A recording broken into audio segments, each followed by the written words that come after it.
दोस्तों नमस्कार, मैं अनुराग त्रिपाठी आज आपके बीच में रानी दुर्गावती की बात करने जा रहा हूं। जी हां दोस्तों, मां भारती की तेजस्वी ओजस्वी वीर वीरंगना बेटी महारानी दुर्गावती कालिंजर के राजा कीर्ति सिंह चंदेल की एकमात्र संतान थी। महोबा के राठ गांव में 5 अक्टूबर 1524 की दुर्गा अष्टमी पर जन्म के कारण उनका नाम दुर्गावती रखा गया। बाल्यकाल में ही दुर्गावती जी के मां का देहांत हो गया। उनके पिता ने बचपन से ही उन्हें अस्त्र शस्त्र और घुड़सवारी की शिक्षा दीक्षा दी। राजा अपनी बेटी को देखकर अत्यंत प्रसन्न होते थे, यह देखकर कि उनकी बेटी राजनीति एवं राजकर्म में उतनी ही कुशल है जितनी तीरंदाजी में। नाम के अनुरूप ही तेज साहस शौर्य और सुंदरता के कारण इनकी प्रसिद्धि सब ओर फैल गई। दुर्गावती के मायके और ससुराल पक्ष की जाति भिन्न थी, लेकिन फिर भी दुर्गावती की प्रसिद्धि से प्रभावित होकर राजा संग्राम शाह ने अपने पुत्र दलपत शाह से विवाह करके उन्हें अपनी पुत्र वधू बनाया था। कुछ ही समय बाद राजा दलपत शाह जी का निधन हो गया। मजबूरीवश रानी दुर्गावती ने शासन की बागडोर अपने हाथों में संभाली। उन्होंने किसानों को अधिक उत्पादन के लिए प्रेरित किया, पुराने कूपों की मरम्मत कराई, राज्य के सभी कर्मचारियों से सीधे संवाद करती एवं स्वयं अपने राज्य का समय समय पर दौरा करती थी एवं प्रजा के सुख दुख में सहभागी बनती थी। उनके कुशल नेतृत्व में गोंडवाना एक संपन्न राज्य बन गया था। मुगल सम्राट अकबर के निर्देश पर आसिफ खान ने गोंडवाना पर आक्रमण किया। रानी पहले से ही सतर्क थी। उनकी सेना बहादुरी से लड़ी। कई मोर्चों पर उनकी जीत हुई। रानी की किलेबंदी इतनी अचूक थी कि यदि मुगल सेना लगातार 1 वर्ष तक किले के बाहर से भी आक्रमण करती तो रानी को कोई क्षति नहीं होती। किले के भीतर का जो उनका सिस्टम था वो काफी अच्छा था, लेकिन विश्वासघाती लालची पड़ोसी राजा सुधार सिंह ने साधु वेश में जासूसी कर गोंडवाना के भेद अकबर तक पहुंचाए एवं अकबर को आक्रमण के लिए प्रेरित किया। सुधार सिंह के बहकावे में आकर रानी के विश्वास पात्र बदन सिंह ने धोखा किया एवं किले में प्रवेश करने वाले गुप्त मार्ग का द्वार खोल दिया, जिससे मुगल सेना में किले में प्रवेश किया। रानी इस धोखे से किए गए आक्रमण के लिए सजग नहीं थी। इसके बावजूद उनकी सेना मुगल सेना से लड़ी। पुरुष वेश में लड़ रही रानी के वार से मुगलों के छक्के छूटने लगे। जान बचाने के लिए मुगल सेना इधर उधर भागने लगी, तितर बितर हो गई। दूसरे दिन पुनः भीषण युद्ध हुआ, जिसमें रानी के पुत्र वीर नारायण गंभीर रूप से घायल हो गए, जिन्हें रानी ने चौरागढ़ सुरक्षित स्थान पर भेज दिया। रानी हाथी पर बैठकर लड़ी। मुगल सेना से युद्ध करते करते रानी को एक तीर कंधे में लगा।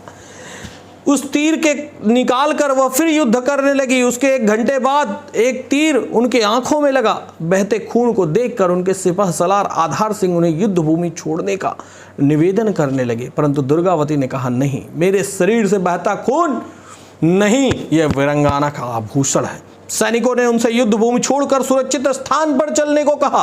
रानी ने मना कर दिया और कहा, युद्ध भूमि छोड़कर नहीं जाएंगी। उन्होंने कहा, उन्हें युद्ध में विजय या वीर गति में से एक चाहिए। जब रानी असहाय हो गई तब उन्होंने एक सैनिक को पास बुलाकर कहा, अब तलवार घुमाना असंभव है। आसिफ खान से मेरा पुराना बैर है, उसके हाथों में आने के बजाय रणभूमि में वीर गति मुझे स्वीकार्य है। शरीर का एक अंग भी शत्रु के हाथ न लगे। रानी ने कहा, यही उनकी अंतिम इच्छा है। रानी ने सैनिकों से अपने ऊपर वार कर जीवन का अंत करने को कहा, परंतु कोई भी सैनिक अपनी रानी को मारने की हिम्मत नहीं कर सका।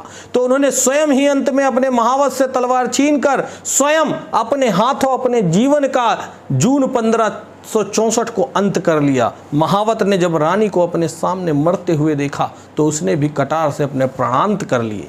हिंदुओं में एक तरफ रानी के साथ ही रणभूमि प्राप्त त्यागने वाले विश्वास पात्र महावत था, तो दूसरी तरफ विश्वास पात्री बदन सिंह जैसा लालची गद्दार भी था, जिसने मुगल सम्राट अकबर से सत्ता के लालच में अपने रानी से गद्दारी की। आप तय करें कि आपको कैसा हिंदू बनना है। भारत की माटी कभी वीर विहीन नहीं रही है। भारतीय नारी तो अबला थी, ना कभी असहाय थी। जब जब देश पर संकट आया, वीरांगनाओं ने युद्ध भूमि में केवल युद्ध ही नहीं किया, बल्कि कुशलता के साथ सेना का नेतृत्व भी किया। रानी लक्ष्मीबाई, रानी चेन्नम्मा, मैंने रानी दुर्गावती की बात आपको बताई। ऐसी कितनी रानियां हैं हमारे देश में जिनकी अस्मिता आज भी जीवित है, जिनके बारे में यदि बात की जाए जाए तो आपके रोंगटे खड़े हो जाएंगे। अगर हमारे देश की नारी ऐसी है तो सोच लीजिए, अगर आप जग जाते हैं और नारियों का वापस वैसा ही महत्व देने लगते हैं तो हमारा देश कहां से कहां जाएगा। बहुत देर नहीं करनी है दोस्तों, ये भारत वीरों की धरती है, भारत वीरों की जगह है, भारत वीरों की भूमि है। इस वीरता को बनाए रखना है। ऐसे रानियों को मेरा सत सत प्रणाम। मैं उन्हें प्रणाम करता हूं कि आज की नारियों के लिए वो साक्षात एक देवी का उदाहरण है। जो भी नारी इस वीडियो को देख रही होगी वो कृपया करके लाइक करिए, सब्सक्राइब करिए, शेयर करिए और ज़्यादा से ज़्यादा नारियों को इसके बारे में बताइए। किसी अन्य वीडियो में मैं आपसे मिलूंगा, तब तक आपसे विदा लेता हूं। जय हिंद, जय भारत।